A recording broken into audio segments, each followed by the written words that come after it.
ہم آپ کی خدمت میں حاضر ہیں. قبلہ مفتی محمد اکمل مدنی صاحب ہمارے ساتھ تشریف فرما ہوتے ہیں جو آپ کے سوالات کے جوابات عنایت فرماتے ہیں.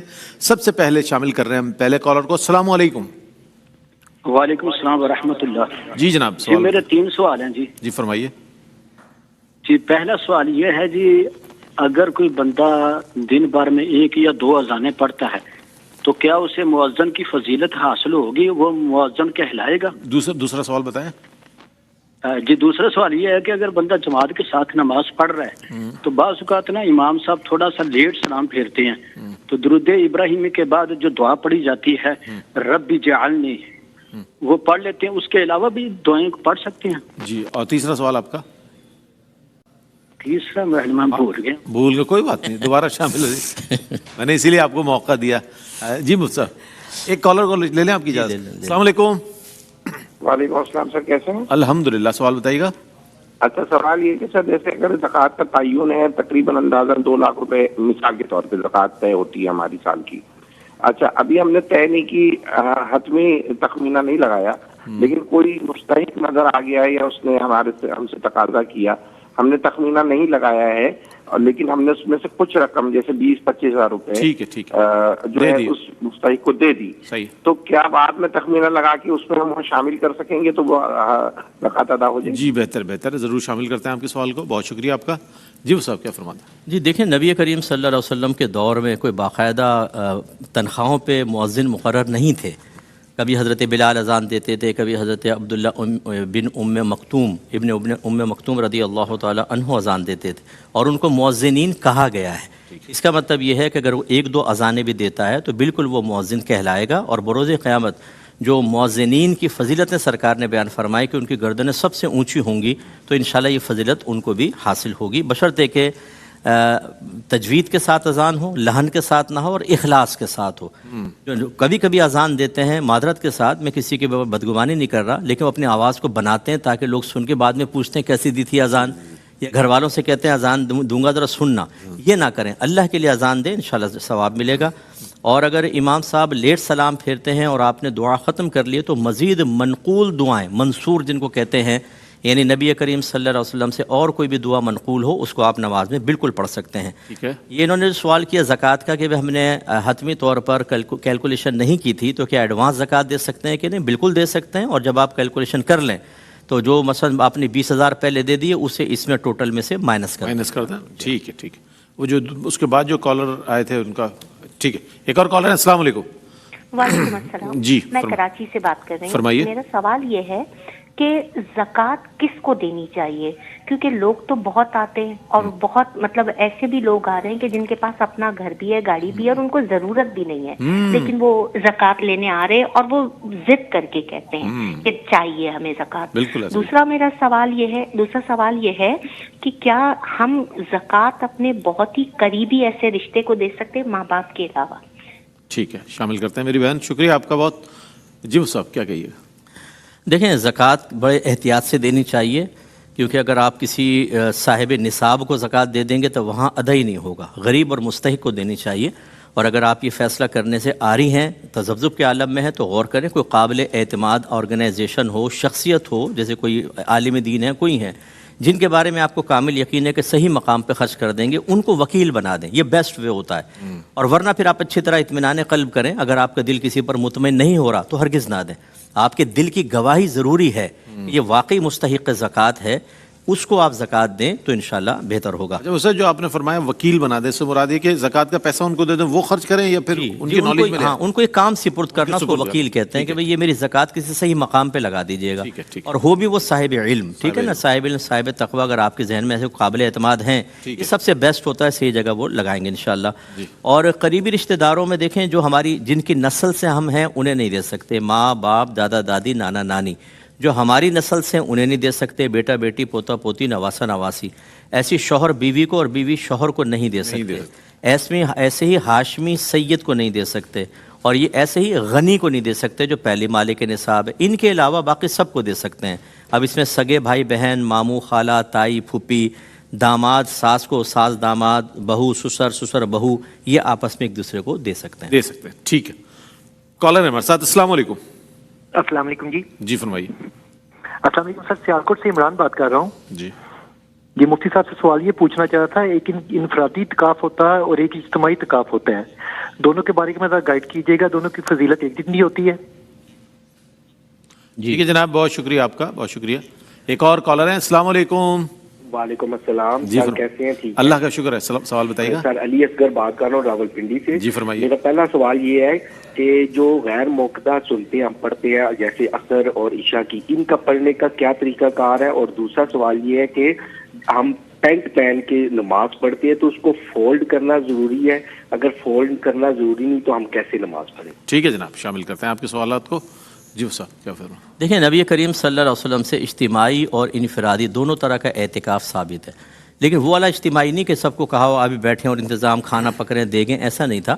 نبی کریم نے 10 دن پہلے رمضان کے اول 10 دن اعتکاف فرمایا، پھر اگلے 10 دن اعتکاف فرمایا، اور 21 میں سے پہلے سرکار نے اپنا چہرہ انور باہر اپنے جو تھا آپ کا حجرہ سا اس سے باہر نکالا اور فرمایا کہ میں نے ان 20 دن اعتکاف کیا، مجھے شب قدر نہ ملی۔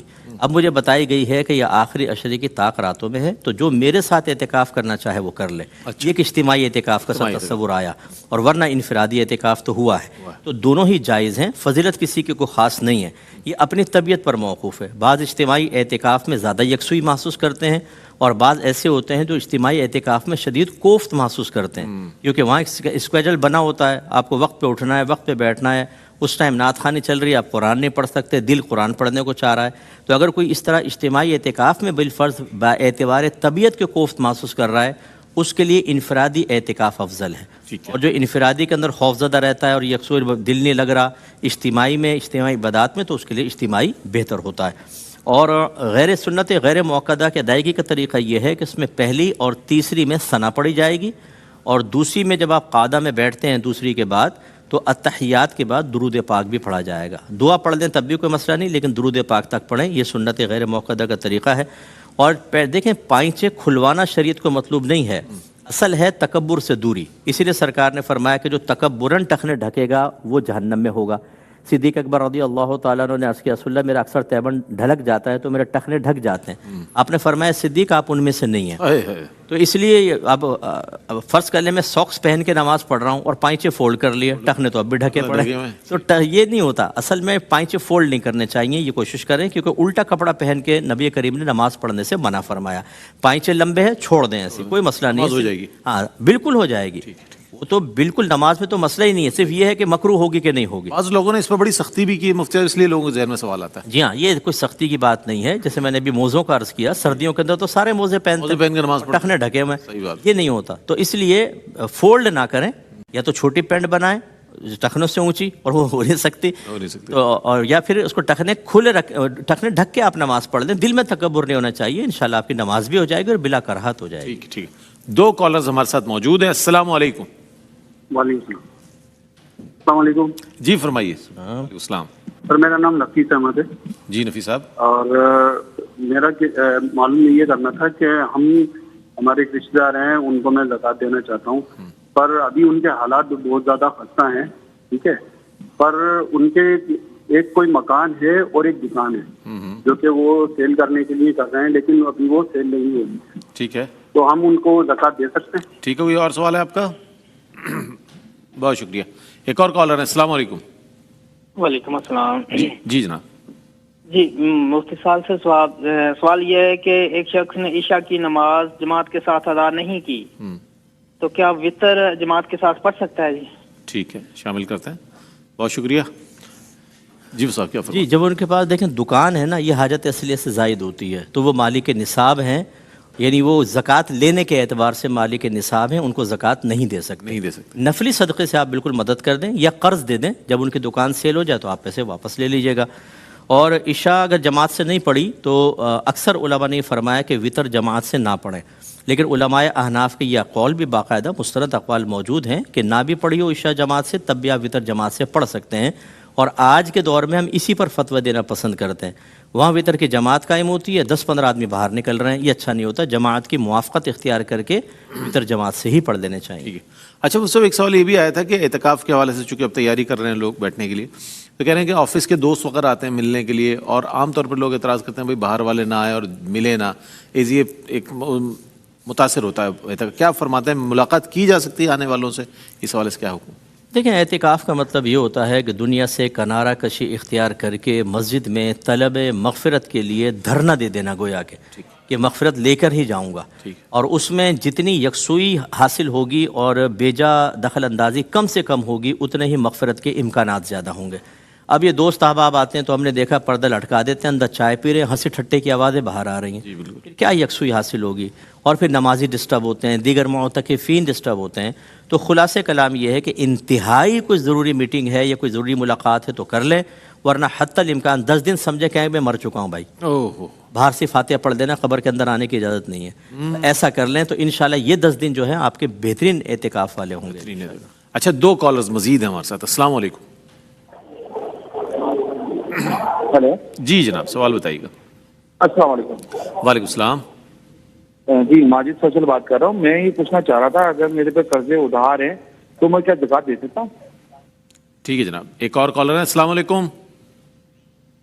کال ڈراپ ہو گئی۔ جی مفتی صاحب۔ دیکھیں جب قرض ہے تو قرض اتارے نا بھائی، زکوٰۃ دینے کا کیا فائدہ آپ کا؟ اگر آپ پہ قرض ہے آپ زکوٰۃ دیں گے، زکوٰۃ تو ادا ہو جائے گی، لیکن پہلے دیکھیں گے کہ اتنا قرض ہے کہ زکوٰۃ بن ہی نہیں رہی تو زکوٰۃ دینے کا کیا فائدہ؟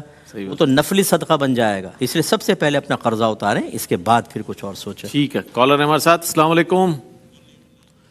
ٹھیک ہے۔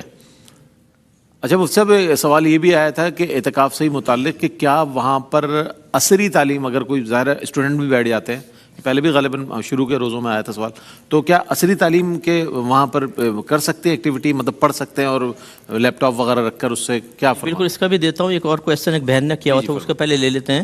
یہ پوچھا کہ کیا یہ صحیح ہے کہ جس گھر میں بلی پلی ہوتی ہے ادھر عورت کو حمل نہیں ٹھہرتا؟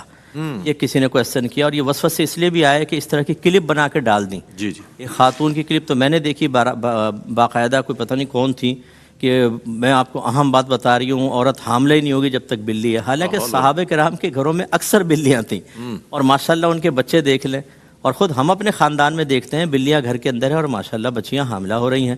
ہم دائرہ ادب میں رہ کے گزارش کرتے ہیں جب تک شریعت کی طرف سے ایسی کوئی بات منقول نہ ہو۔ ایک ہے کہ آپ کی تھیوری یہ کہہ رہی ہے، یا آپ کہہ سکتے ہیں کہ بھئی تھیوریکل ایسا ثابت ہو رہا ہے، احتیاط کر لیں بہتر ہے۔ جیسے برائلر مرغی کے بارے میں کہتے ہیں کہ بھئی انتہائی مضر صحت ہے، اس کی فیڈ اچھی نہیں ہے، لیکن دیکھیں پاکستان میں کوئی باز آ رہا ہے اس سے؟ اور کیا واقعی وہ سائیڈ ایفیکٹ ہو رہے ہیں؟ نہیں ہو رہے۔ تو آپ تھیوری ضرور پیش کریں، لیکن اس کو حکم خداوندی کی طرح پیش نہ کریں کہ لوگ وسوسے کا شکار ہو کر بیچارے شریعت کے خلاف کوئی بات کہنے پہ مجبور ہو جائیں۔ بالکل بلی پال سکتے ہیں، انتہائی باعث برکت ہوتی ہے، نبی کریم نے خود بلی کو اپنے گھر میں رہنے کی اجازت دی ہے، اور اس سے حمل پر کوئی فرق نہیں پڑتا۔ ٹھیک ہے۔ اچھا وہ سوال میرا تشنا رہ گیا جواب۔ ہاں، اس پر یہ جو اسٹڈی ہے دنیا کی بالکل کر سکتا ہے طالب علم، کیونکہ 24 گھنٹے عبادات نہیں ہوتی ہیں، ٹھیک ہے نا، یکسوئی مطلب اتنا کون پورا کرے گا؟ جاگنے کے بعد پھر جب انسان نماز پڑھ لی، قرآن پاک پڑھ لیا، پھر بھی وقت بچتا ہے، تو اس لیے اگر دنیاوی کوئی اسٹڈی ہے اللہ کی رضا کی خاطر کہ میں اس لیے پڑھ رہا ہوں تاکہ اس سے مجھے اچھی نوکری ملے اور میں حلال کماؤں، تو پھر یہ اسٹڈی ان کی اللہ کی راہ میں شمار ہوگی، اور اس کے لیے پھر وہ اعتکاف میں ٹائم نکال سکتے ہیں۔ 2 کالرز ہمارے ساتھ بہت دیر سے ویٹ کر رہے ہیں، معذرت۔ آئیے، السلام علیکم۔ السلام علیکم۔ وعلیکم السلام۔ جی سوال بتائیے گا۔ جی محمد توقیر عالم بات کر رہا ہوں اٹک سے۔ جی جناب۔ جی سب سے پہلے میرا سلام مفتی صاحب کو اور آپ کو بھی۔ وعلیکم السلام ورحمۃ اللہ۔ جی سر میں نے سوال یہ کرنا تھا کہ ہم نے جو رمضان میں فطرانہ دینا ہوتا ہے، اگر وہ فطرانہ جیسے ہم اپنے کسی بہن بھائی کو یا رشتہ دار کو دیتے اور ان کو پتہ نہ ہو کہ فطرانہ ہے، تو کیا اس طرح فطرانہ قبول ہوگا؟ ٹھیک ہے جناب، ٹھیک ہے، شامل کرتے ہیں، بہت شکریہ۔ جی صاحب کیا فرمائیں گے؟ جی یہ جتنے بھی صدقات واجبہ ہیں ان کو بعض اوقات ہم کہہ کر دیں تو سامنے والا گلٹ فیل کرتا ہے کہ یہ زکوٰۃ ہے، یہ فطرہ ہے، تو علماء نے فرمایا کہ دل میں نیت زکوٰۃ فطرے کی کر لیں، زبان سے چاہے عیدی کہہ کے دے دیں، گفٹ کہہ کے دے دیں، تحفہ کہہ کے دے دیں، وہ ادا بھی ہو جائیں گے، اور انشاءاللہ اللہ کی امید ہے کہ اللہ تعالیٰ قبول بھی فرمائے۔ اچھا یہ حکم کیا کہ سب زکوٰۃ کے لیے بھی اسی طرح ہے کہ کسی کو گفٹ کے طور پر اگر دے دی جائے تو کیا زکوٰۃ ادا ہو جائے گی؟ نہیں، گفٹ کے طور پر دیں گے نہیں، دل میں نیت زکوٰۃ کی ادائیگی کی ہوگی، زبان سے آپ گفٹ کہہ سکتے ہیں، زبان سے گفٹ ہے، عیدی ہے کہہ کر دے دیں، بالکل ادا ہو جائے گی۔ ٹھیک ہے، ٹھیک ہے۔ اچھا ایک اور کالر ہمارے ساتھ۔ اچھا مجھ سے جو آپ کے پاس سوالات آن لائن ہیں میں چاہتا ہوں ان میں سے کچھ۔ جی ایک کویسچن یہ کیا تھا کہ کیا ہماری بہنیں جو ہے وہ حالت روزہ میں میک اپ کر سکتی ہیں کہ نہیں، اس سے کوئی روزے میں فرق تو نہیں پڑے گا؟ دیکھیں بالکل کر سکتی ہے، کیونکہ یہ ایکسٹرنل چیزیں ہوتی ہیں، کوئی انٹرنل تو کوئی اندر جاتی نہیں ہے۔ ہاں لپس کے اوپر کوئی ایسی چیز لگانا کہ عادت ہوتی ہے بعضوں کو ہونٹوں پہ زبان پھیرنے کی، کہ اگر وہ زبان پر آ گئی اور حلق سے اتر گئی تو روزہ ٹوٹ جائے گا، ورنہ اگر ایسا نہیں ہے تو بالکل ظاہری میک اپ کرنے میں کوئی حرج نہیں ہے. ٹھیک ہے. ناظرین محترم، الحمدللہ قبلہ مفتی محمد اکمل مدنی صاحب اس سیگمنٹ میں ہمارے ساتھ ہوا کرتے ہیں، اور یہ اپرچونٹی الحمدللہ انتہائی رمضان تک رہے گی آپ کے لیے میسر، تاکہ آپ اپنے اپنے سوالات کے ساتھ اس سیگمنٹ کا حصہ بنیں. اور اچھا ہے، آپ کے ذہن میں کوئی سوال ہے، کوئی الجھن ہے، علماء حضرات سے جب آپ معلومات کر لیتے ہیں، ان سے جواب لے لیتے ہیں، تو آپ کی لائن آف ڈائریکشن درست ہو جاتی ہے. پھر آپ پر کوئی وبال نہیں ہے، چونکہ آپ ایک صاحب علم سے پوچھ چکے ہیں اور اس کے بعد اپنے مسئلے کو حل کر چکے ہیں. تو یہ انشاءاللہ یہ سلسلہ جاری رہے گا. اگلا سیگمنٹ ہے اظہار عقیدت کا، اس میں حاضر ہوں گے آپ کی خدمت میں. ملتے ہیں وقفے کے بعد ہمارے